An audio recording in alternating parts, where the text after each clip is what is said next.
After the end of World War II, the U.S. military as a whole started to scale down the force from a large wartime footing to a force that was leaner, yet more technologically advanced than before. As such, a great desire for emergent and innovative technologies was pushed down through the National Command Authority to the respective service chiefs and secretaries.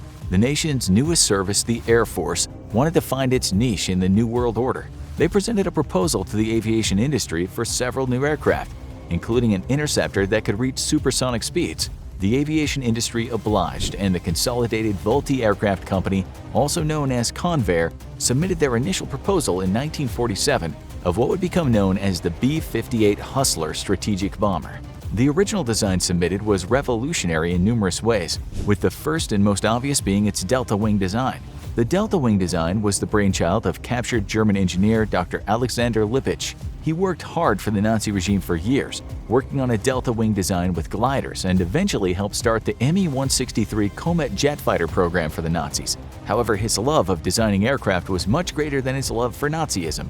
The FBI allowed him to emigrate to the U.S. and continue developing planes for the U.S. military. Working with other engineers at Convair, Dr. Lippisch helped create the model for Hustler, then known as the XF-92. The XF-92's design quickly won out over competition since the delta wing design gave the aircraft much greater lift and stability than traditional swept wing designs. These characteristics, of course, would be necessary at speeds that the aircraft would be operating. Other added benefits of the delta wing design is the ability to make the wings much thinner and smaller, as the extra surface area of the wing design allowed for more lift to be produced on a smaller cross-section. Less weight also meant that the aircraft could carry more fuel or weapons, thereby increasing its range and combat effectiveness. This next innovative design feature was the use of fiberglass honeycomb designs incorporated into the airframe.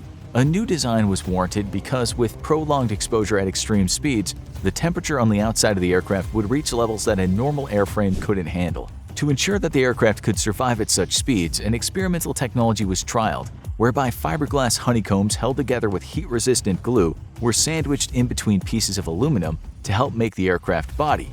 This technology proved revolutionary in reducing aircraft weight and increasing strength, and has been incorporated in numerous aircraft designs ever since. Not only was the Hustler stronger and able to climb higher than any other aircraft before it, but it was also incredibly fast. Its max speed was 1,750 miles an hour and set a total of 19 separate world records, some of which still stand to this day. Among the records that the Hustler set at the time, including speed records for journeys from New York to Los Angeles and New York to Paris. It also set the fastest continental speed record when it raced from New York to Los Angeles.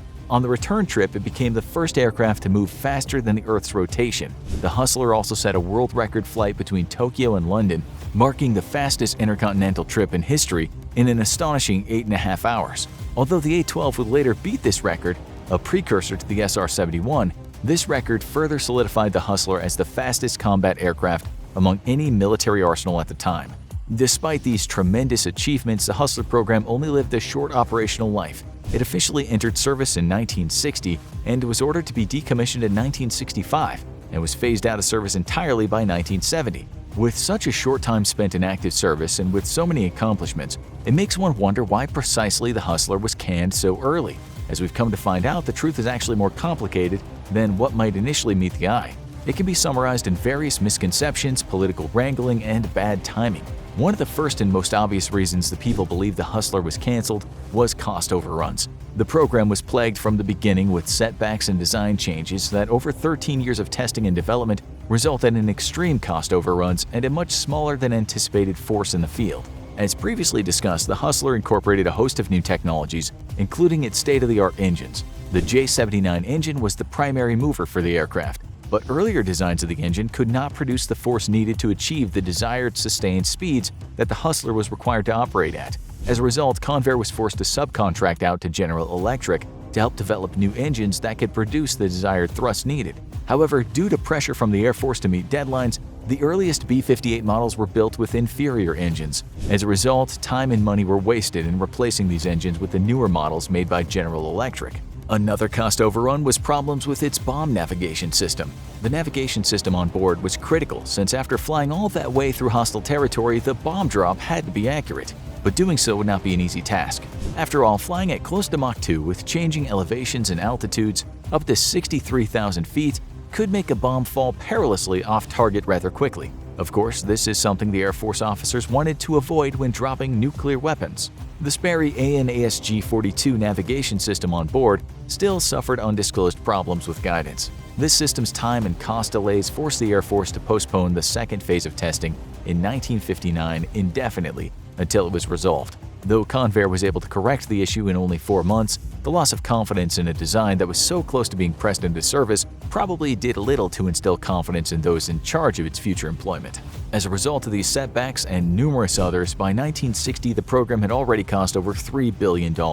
Adjusted for inflation today, that would be the equivalent of almost $21 billion. As such, some who were skeptical of the Hustler would remark that the aircraft was worth more than its weight in gold. And depending on what figure they were using at the time, that statement was probably accurate. However, because of the great expense of procuring the aircraft, the Strategic Air Command canceled 2/3 of the original order, bringing the total number of the aircraft produced to just 116. The high cost overruns were becoming political fiascos for the program.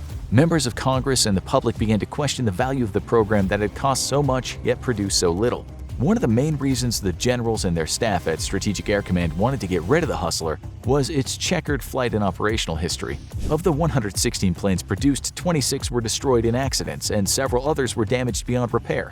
With a loss rate of almost 1/3 in less than 7 years, the Hustler earned a reputation of being a difficult-to-fly aircraft. However, this myth can be partially debunked. To fly the Hustler, selected pilots must have had at least 1,000 hours of flight time, navigators 500 hours, and defense system operators 200 hours in an aircraft, along with a personal recommendation from their commanding officer. After the initial selection, the pilots would undergo years of intensive training to start transitioning to the Hustler. Because of how different the controls were compared to a typical jet aircraft, an intermediate training plane was developed before prospective pilots ever stepped foot in the cockpit of an actual Hustler trainer aircraft. Upon graduating from these 2 training aircraft, pilots would then be paired with their crews for another 6 to 8 months of training before even being considered combat ready. Though pilots who were successful at flying the aircraft said it was one of the easiest to control, one must keep in mind that these were the absolute best pilots in the Air Force. Even a tiny mistake, even ones outside of their control, could cause disaster in moments due to the high speeds the Hustler operated at and the large amount of fuel it carried. During its 14 years of operational history, the B-58 Hustler was involved in approximately 26 crashes, with 36 people dying. Though most of the 26 crashes happened during its testing phase, several high-profile ones occurred while it was pressed into service, with most famous of them all being the Broken Arrow incident at Bunker Hill AFB in Indiana. Since the Hustler served the role of a strategic bomber designed to carry nuclear munitions into the heart of the Soviet Union at a moment's notice, the pilots and crew were forced to conduct rigorous and often randomized training to prepare for war. What this looked like in practice was constantly flying almost every day, with long trips against unknown targets and simulated bomb drops being the norm. Additionally, the crews were subject to numerous no-notice outside assessments of their ability to launch quickly and respond to any simulated mission thrown at them. With an average time to launch of just several minutes, the pilots and crews could be relaxing in their barracks one moment and by the end of the hour flying at over 1,000 miles an hour to an unknown location to take out an imaginary Soviet city. As a result of this constant pressure to perform, the pilots and crew were undoubtedly exhausted. Such was the case on that fateful day in December 1964, when a Hustler crashed and burned with 5 nuclear weapons on board. On that day, Captain Manuel Cervantes, the navigator on board, was getting ready to plot the plane's position as soon as it took off momentarily. However, as his plane got prepared to taxi to the runway, it started to skid violently. Though the Air Force remains tight-lipped to this day on exactly what happened, most theorize that due to the increased pressure to get planes off the ground quickly, his aircraft was too close behind another Hustler just taking off. The pressure from the jet taking off ahead of him was enough to propel his plane off course and careen uncontrollably down the runway after its landing gear broke. With the pilot and the DSO making a quick escape, Captain Cervantes was trapped due to an unknown cause. Whatever the case, he chose to eject from the aircraft to escape the inferno that started to engulf the aircraft and died upon impact with the ground after his parachute failed to deploy. Now void of its crew, the Hustler would continue to burn for another 12 hours before the flames were extinguished. After the fire was put out, it was discovered that the ordnance had actually begun to leak nuclear material throughout the aircraft and tarmac. The nuclear weapons were sent off for analysis to ensure they were safe, and the Air Force began an immediate cover-up of the incident. To hide any wrongdoing and create plausible deniability, the Air Force then took the wreckage and buried it on a remote portion of the base.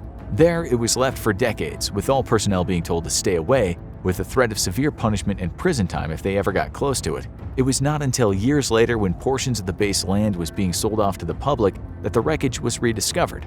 The Hustler also suffered several other very public and embarrassing fatal accidents that tarnished the reputation of the Air Force in the court of public opinion. The Paris Air Show was and still is one of the world's leading aeronautical displays to the public. Countries from around the world come here to show off their finest military technology to the awe of spectators and chagrin of foreign militaries. However, the day's festivities would be abruptly brought to a fiery end both in 1961 and 1965 due to fatal Hustler crashes. Little is known about the root causes of either crash, especially the first one in 1961, since the Air Force did not make public statements or reports regarding the tragedies. However, what is known is that the first crash in 1961 occurred when the Hustler, piloted by Major Elmer Murphy, was attempting to conduct low-altitude acrobatic maneuvers. What exactly happened in the cockpit to cause the airplane to careen into the ground will forever remain a mystery, but there are a few theories.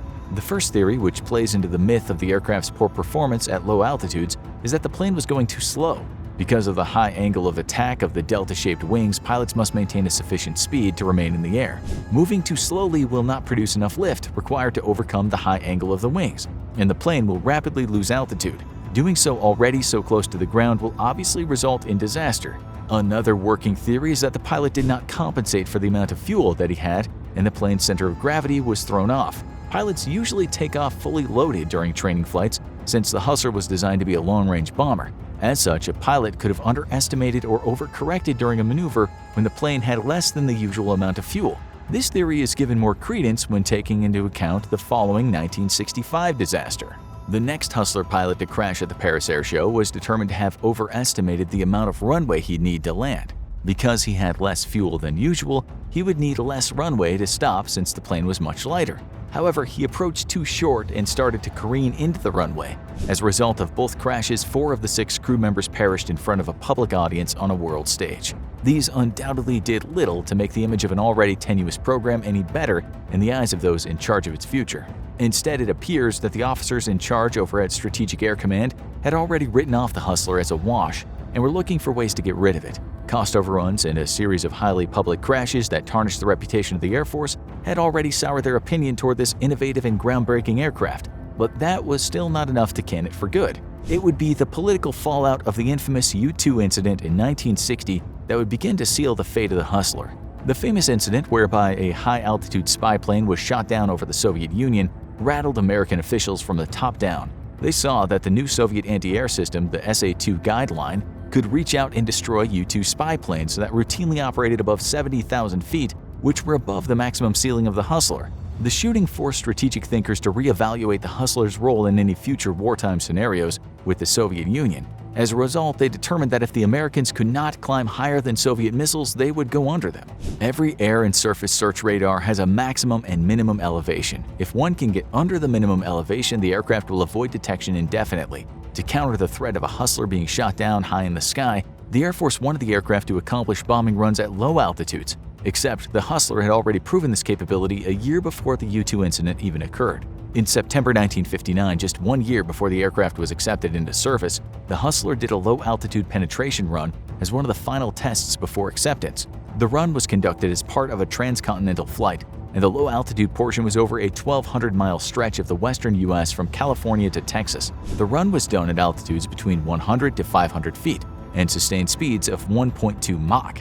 After the flight concluded, the crew made detailed notes on the flight for other pilots, and they reported that the aircraft handled exceptionally well. Most importantly, they stated the aircraft would need no additional modifications, aircrews, or training to accomplish similar missions. However, it appears that this report never made it to the desk of Strategic Air Command, or it was ignored completely. The latter is most likely true, since the results were given to the staff of the Strategic Air Command to evaluate.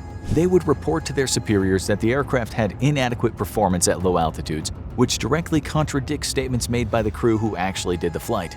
This is most likely because the officers at Strategic Air Command wanted to get rid of the plane in favor of the more traditional B-52 bomber for various reasons. The first and most noteworthy reason was the range and fuel capacity of the Hustler compared to the B-52. The effective range of the Hustler without having to refuel was 4,400 miles. However, this range is at its most economical speed. When the plane is traveling supersonic speeds, it burns much more fuel. For instance, during its record-setting flight from Tokyo to London, the aircraft required to be refueled 5 times during the 8.5-hour flight, of which 5 were at supersonic speeds. Compared to the effective combat range of a B-52 at 8,800 miles, the range was crucial in the Air Force's decision to favor the B-52. The other main factor was the operating costs. Not only had the Hustler overrun in cost throughout its development by billions of dollars, the cost to maintain and service the aircraft was also quite high. The average maintenance hour for a B-52 cost about $400, while the average maintenance hour for the B-58 was almost 4 times that amount at $1,400. These two factors made it seem like the Air Force was ready to ditch the plane for a quantity over quality solution. However, the Air Force was not only concerned with long-term costs. Though never officially publicized, the Secretary of Defense abruptly canceled the Hustler program in 1965 after just 5 years of service. The actual reasoning behind the decision may never be known since one was never given. Still, some speculate it was a political reason due to America's growing involvement in the Vietnam War. With the war ramping up in intensity, the Secretary of Defense probably saw it as a cost-saving measure to ensure more money could be thrown at Southeast Asia. A political theory extends past the National Command Authority. The Strategic Air Command also is to blame for why the Hustler program failed. Throughout its design and development, the Hustler program underwent growing pains. After all, this is to be expected with any new and emerging technologies. Just look at the modern-day examples of the F-35 and Ford-class carriers as just 2 examples. With a plethora of new and untested technologies, of course, there were going to be problems with the design. However, the Air Force is also to blame for not being clear on what they wanted, nor ever giving the Hustler a fair shake. When the Air Force first reached out to the defense industry in 1947, they wanted an interceptor aircraft capable of taking down any bomber or fighter aircraft that the Soviet Union could launch against the US. When their strategic mindset changed from an interceptor to a bomber, the industry had to adapt on the fly. When this decision to change the design of the B-58 from an interceptor to a bomber happened in the early 1950s, Convair was already too deep into development and too much money had been expended on the Hustler. Later, when Air Force officers would complain about the number of nuclear weapons the Hustler could carry, its size, or its refueling capability, they failed to consider that they changed what they wanted after the fact. Suppose the original impetus for the project had been long-range bomber that could reach supersonic speeds and fly for thousands of miles without refueling.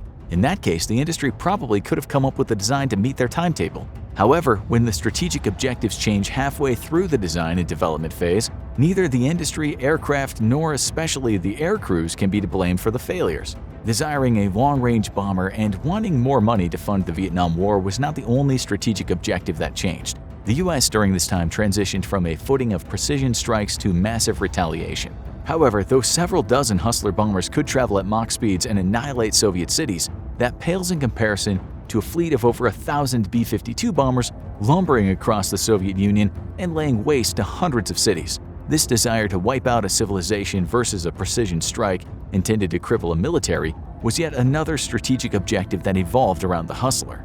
The B-58 Hustler was not doomed due to poor design or improper use by its flight crews. Instead, it was doomed to failure once the strategic focus of the United States changed after its development was well underway. Though there are a plethora of myths out there about its performance, the Hustler could actually meet its objectives, but the top Air Force officials seem to have an unfounded bias against the aircraft every step of the way.